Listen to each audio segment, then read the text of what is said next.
This is Chris at thetraderguy.com taking a look at this week's trade idea, and it's actually not a Forex trade, although there's the obvious buy anything against the yen on the pullback type of trade out there.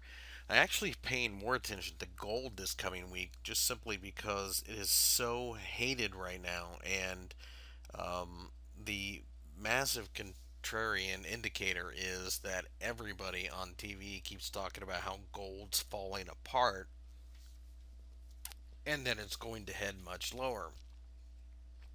But looking at this chart, I see um, a little bit different scenario. For a while now, there has been talk about, are we forming some kind of massive descending triangle? And that is still possible. But to me, it's looking less and less likely. And I think really what we could be seeing is instead of that triangle, we might be seeing a continuation of this. And if that's the case, we're just simply ranging. Now, when I zoom way out on this chart, you can definitely see why it might have to go sideways.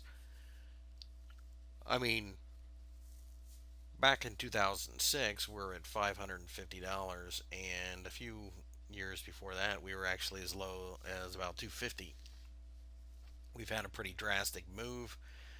We've had time periods like this before. You can see that 2007 to about 2008, it was a pretty bad time for gold bulls, but those who were astute were buying the physical metal on the side and just letting it uh, sit.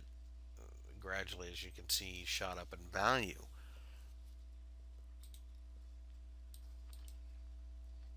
The weekly chart that I have up, you can see we formed a hammer.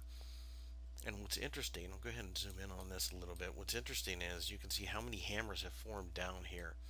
Now that we're zoomed in, I'll show you some of the levels I'm looking at. The first obvious one is 1500. It's a nice, large, round psychological number. And although this is the spot contract we're looking at, the forward month gold futures market will look very similar, almost tick for tick, really. And the 1500 level is something that's important over the long run. But I also have 1550, and I think that's important as well. And you can see why here. It's just been excellent support, and that's what the hammer is formed off of from the end of the week. And then, of course, at the top, I have 1800. You can see that's been resistance.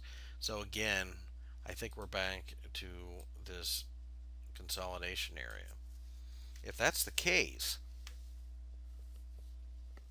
we really should see a pickup in buying soon. And we did see that towards the end of the week.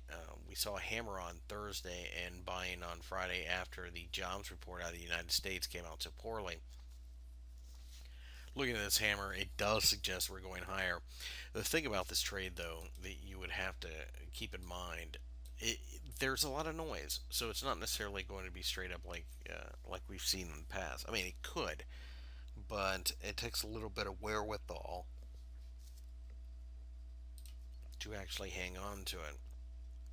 I would suggest that perhaps the 1620 level will be the real hurdle to get over in the near term, as opposed to just the top of the candle. For myself, I hold physical anyways, so I'm always long gold one way or another.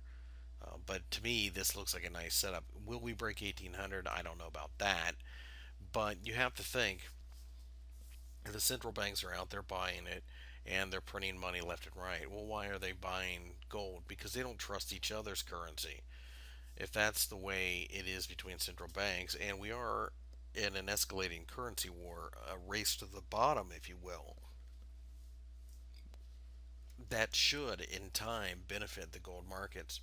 Now, everything goes out the window if we get below 1500. But until then, I am still bullish of gold and will not sell it. And again, would be, at least I'll be going long in the futures market at 1620 on a daily close above that. It clears a little bit of noise here, and it certainly confirms the top of the candle. Like I said, though, personally, I hold it as well, so I'm always long one way or another. Anyways, that's the trade idea this week. There were some Forex setups, but this by far is the most simple and possibly the most important one uh, out there right now, because it shows that we could get a run. Now, is it going to be a run on gold because of exuberance, or is it going to be a run on gold for a safe haven trade? I think it's going to be the latter. And at the same time, you can say that the dollar has picked up a little bit of interest as well. So a safe haven trade could be coming, and gold certainly should benefit from that.